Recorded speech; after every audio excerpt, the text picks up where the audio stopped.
What kind of movie knocks Spider-Man, Minions, and Netflix originals out of the spotlight almost overnight? Right now, a Lifetime thriller called To Catch a Cheater is giving Netflix viewers a pretty good reason to find out. And there's one important twist to the story. The movie may not actually be sitting at number 1 anymore, but it has still climbed to the very top of the US Netflix conversation almost immediately after arriving.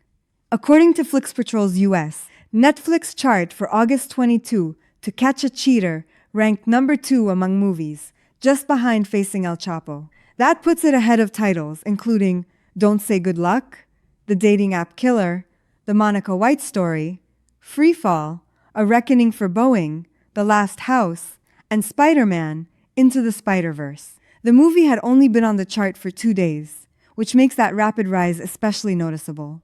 So what exactly is pulling viewers toward this relatively low-profile thriller?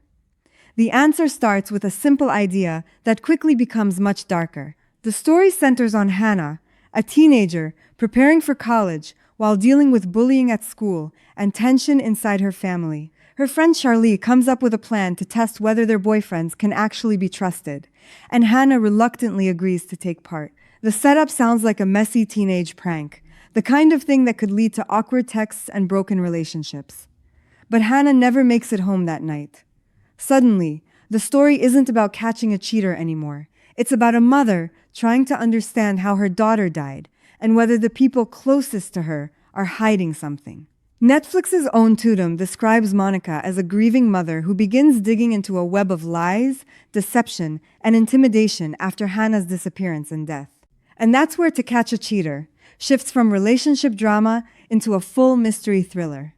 Monica, played by Kate Watson, refuses to simply accept what happened to her daughter. The deeper she looks, the more complicated the situation becomes, especially because the people around Hannah aren't strangers.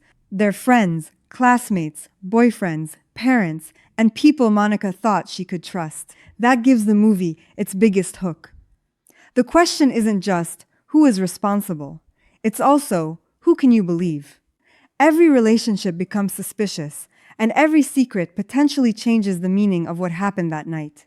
The movie is directed by Damian Romay and written by Rachel Morton, with Kate Watson, Philip Boyd, Sheila Leason, Lily Bowen, Jordan Kennedy, Valentina Rivas, Luke Omalza, and Christian Shupe among the cast. Lifetime currently lists the film at about 87 minutes, while other databases round its runtime closer to 90 minutes. So the 97-minute figure circulating in some descriptions doesn't match the current official Lifetime listing. That runtime may actually be part of the appeal. This is not a 4-hour commitment or a sprawling franchise movie. It's a compact mystery built around a disappearance, a grieving parent, and a growing list of questions. You can start it without knowing much about the story, and before long you're trying to figure out which character is telling the truth. There's another interesting detail here. To Catch a Cheater isn't a brand new Netflix original. It originated as a Lifetime movie, and is now reaching a much larger streaming audience through Netflix. Lifetime itself currently lists the film as a 2026 title, and Netflix categorizes it as a TV-14 thriller, focused on mystery, secrets, and twists. And that may explain why this movie is suddenly getting so much attention. Streaming audiences don't always need a massive Hollywood budget or a famous franchise to click on something. Sometimes a simple premise, a short runtime, and a mystery that promises answers can be enough to send a movie climbing the charts. Netflix's August lineup is also packed with recognizable titles, including classics and major franchises. So seeing a Lifetime thriller rise this quickly makes the result even more interesting.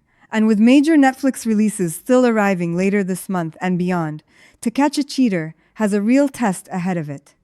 Can it stay near the top once bigger movies start competing for viewers' attention? For now, though, the movie has already done something impressive. It took a story about a teenage prank and turned it into a murder mystery built around trust, betrayal, and a mother's determination to uncover the truth. And if you're the kind of Netflix viewer who starts a movie just to see what the mystery is about, only to realize an hour later that you need to know how it ends, this one was practically designed for you. So the bigger story isn't necessarily that To Catch a Cheater is the undisputed #1 movie on Netflix. As of the latest US FlixPatrol chart, it's number 2, The bigger story is how quickly a relatively modest Lifetime thriller has broken through a crowded Netflix lineup and put itself alongside some of the platform's biggest streaming titles. And with audiences still discovering it, the real question now is how long this unexpected run can last. If you found this update helpful, don't forget to like the video, subscribe to PrimeWire, and turn on notifications so you never miss the latest news. Thanks for watching.